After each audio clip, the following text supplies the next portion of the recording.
hope you enjoyed the ride.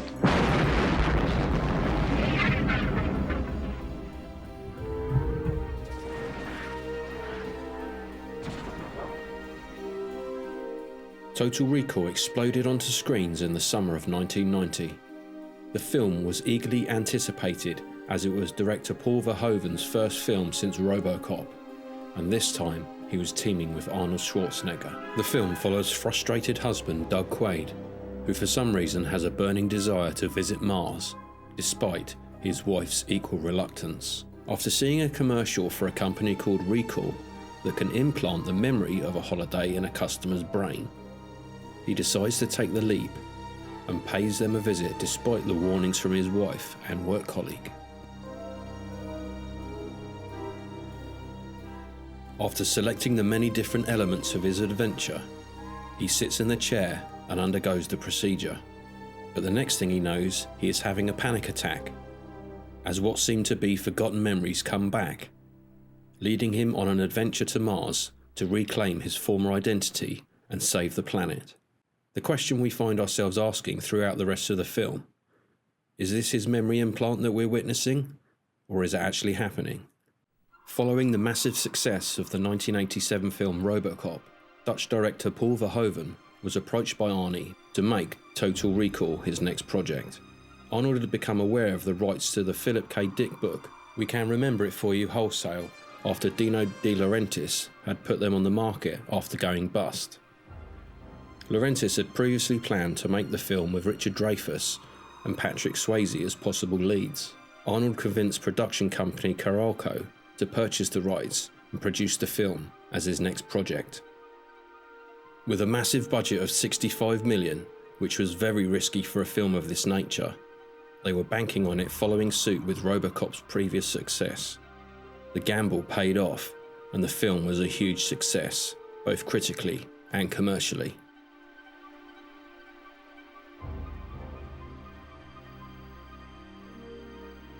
Global action superstar Arnold Schwarzenegger played the role of Doug Quaid. Arnold at this point had the freedom to choose his roles and shape his own career. At the time, his plan was to alternate between more family-orientated comedies and serious action roles. His previous movie to this was the Ivan Reitman-directed comedy Twins, starring alongside Danny DeVito. After Total Recall, he returned to work with Ivan Reitman again on Kindergarten Cop, before returning to action with Terminator 2 in 1991. Sharon Stone played Doug's wife Laurie. Sharon was cast after director Paul Verhoeven was very impressed with her audition, after initially being cautious, as she had had a previous reputation for being difficult to work with. This was a breakthrough role for Sharon, who went on to work with Verhoeven again in his next film, Basic Instinct, a massive success that put her on the Hollywood A-list. Sharon went on to have a successful career, but got somewhat typecast to the erotic thriller. Ronnie Cox joined Paul Verhoeven again from his previous role on RoboCop. Ronnie was used to playing everyman good guy roles, however was cast as the bad guy once more. Ronnie is best known outside of these films for playing the role of Bogomil in the Beverly Hills Cop movies. Michael Ironside was cast as Cohagen's right-hand man Richter. Michael was well known for playing this kind of role.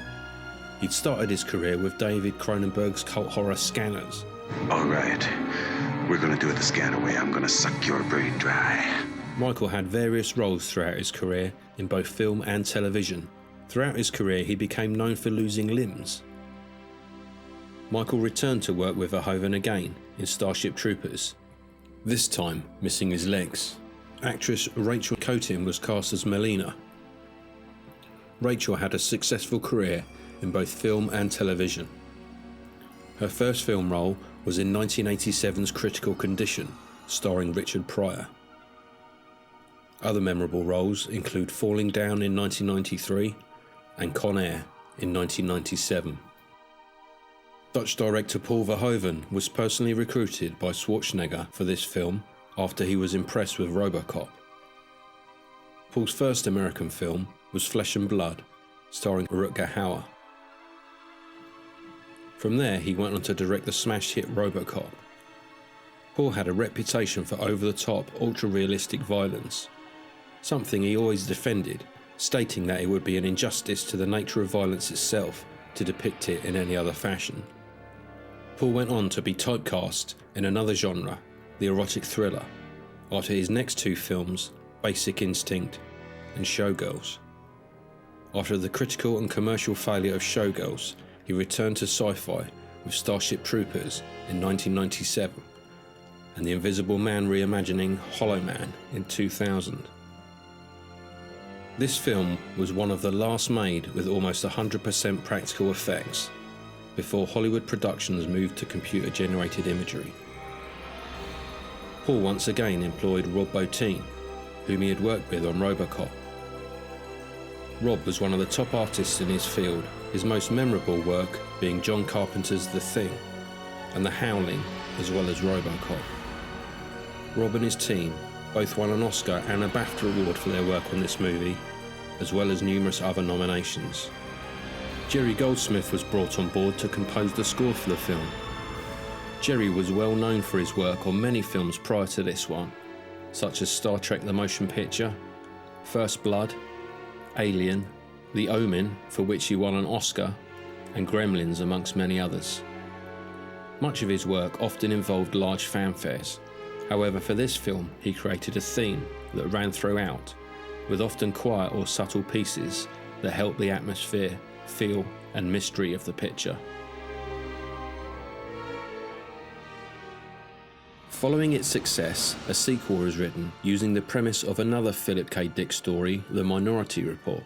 The script still contains Schwarzenegger's character of Douglas Quaid, this time as a detective investigating future crime that had been psychically predicted by the mutants of Mars featured in Total Recall. After production company Carolco collapsed, the script ended up being rewritten and made closer to the original story. The film was later directed by Steven Spielberg, with Tom Cruise as the lead, in 2002. In 1999, a low-budget television series was produced. Total Recall 2070 was a supposed sequel to the film. However, the production had a stronger feeling of Blade Runner than the Schwarzenegger film. 22 episodes were produced before the show was cancelled. 2012 saw the release of a remake starring Colin Farrell. If I'm not me, then who the hell am I? You don't have the most reliable of memories, do you? The film was a critical and commercial failure. And you try to copy it, someone tried to do a remake of it. How stupid is that? I mean, Jesus. Total Recall remains a fan favourite and is also one of Arnold's favourite projects of his career. Its lasting appeal comes from its outstanding special effects, which whilst do feel dated in places, still hold the wow factor. It had an extremely clever construction. Even after repeat viewings, it's still not clear whether the events we witnessed were the memory implant or reality. This has remained an argument amongst fans for years, with each side presenting different points that supposedly prove that they are right.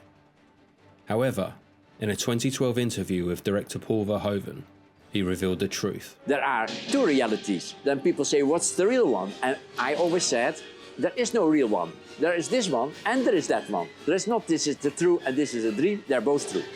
That was my idea, to make a movie about two things that were true, although they were not the same.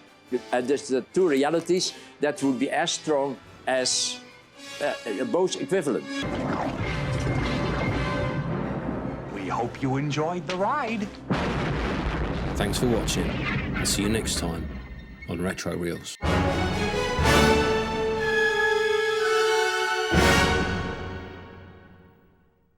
Call Recall for the memory of a lifetime.